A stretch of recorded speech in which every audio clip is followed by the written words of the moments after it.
Today, let's talk about the raid on Area 51, blockchain, and the First Amendment.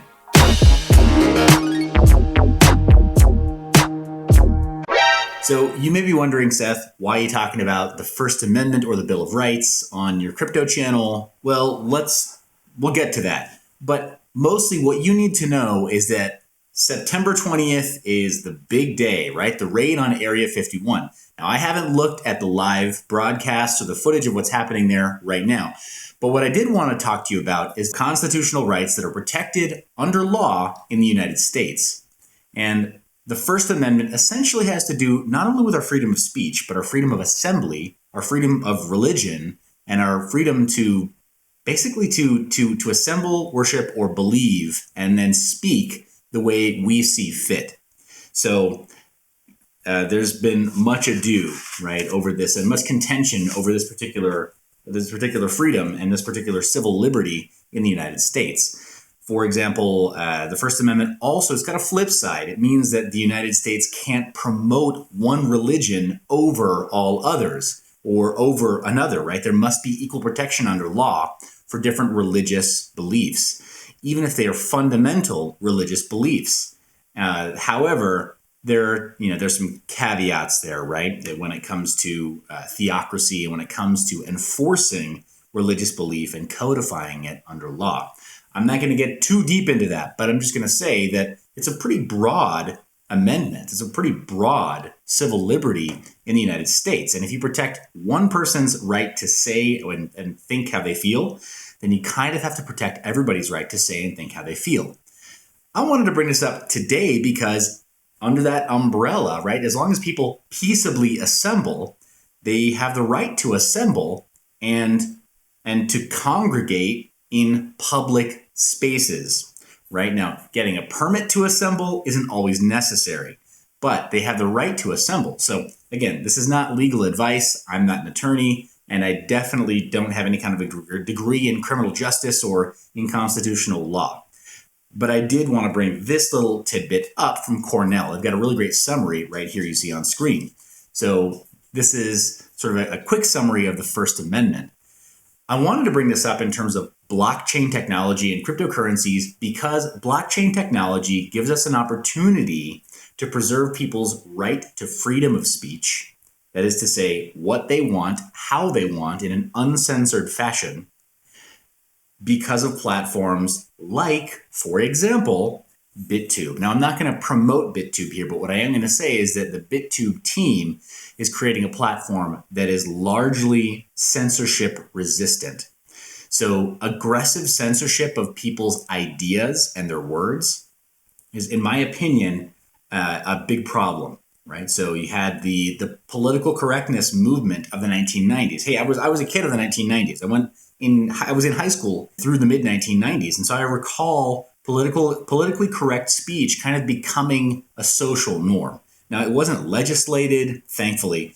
There wasn't legislated speech to a great degree in the United States at that time, but we've seen that trend sort of continue to the point that you have characters like Jordan Peterson coming out of the woodwork now because there is legislated speech in Canada. And so that's largely his platform, as I understand it, is that Jordan Peterson is attempting to speak out against legally compelled speech in his country. And I think in the United States, we need to take that as a sign of the times and hopefully not ever allow that here. But one of the things that we do to prevent that is to promote platforms that can protect speech. Facebook, for example, not going to protect your freedom of speech. And now I'm not saying that I promote one ideology over another. I'm just saying that if you say something that the censorship and that the safety team on Facebook finds offensive, they have the right to take it down. It's a private platform. So they're not going to champion your rights to free speech in public spaces because it's a private platform. However, if you did want to try to protect that, then you would need something that has the protections of cryptography and maybe even allows you to be completely anonymous and register anonymously, right? So you need platforms that protect those elements of speech.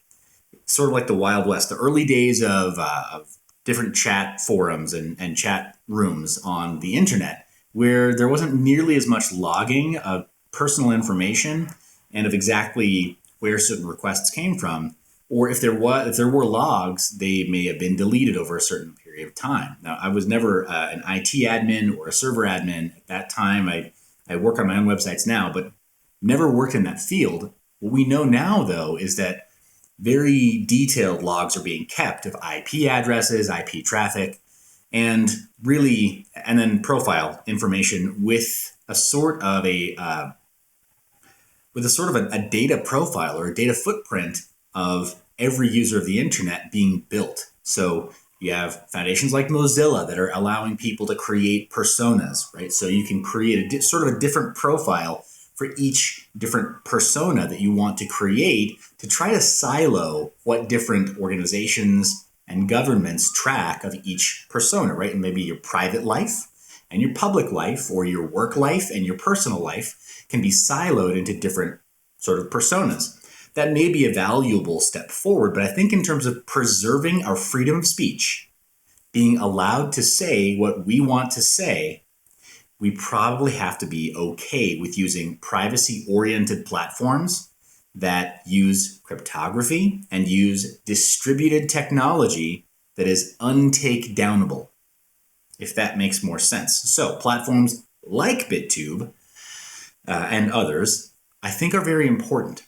And the BitTube team has talked about open sourcing their platform completely, the entire stack completely, after they get a working product, so that anybody can take their open source stack and then spin it up on any server, either a virtual private server or a privately hosted server, just some old hardware they have lying around in a warehouse, and they can set up their own immutable interface there that then becomes distributed across the user base.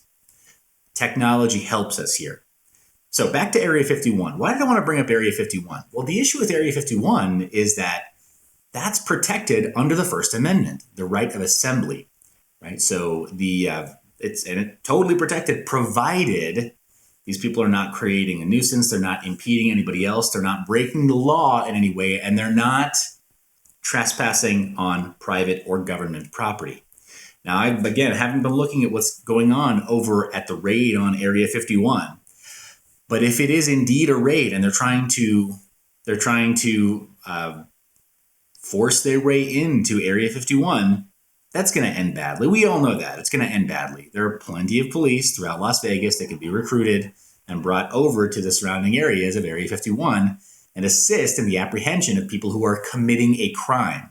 And people who, of course, break and enter onto government property, especially a top secret facility, are obviously committing a crime. That's not protected under the First Amendment, not by any stretch.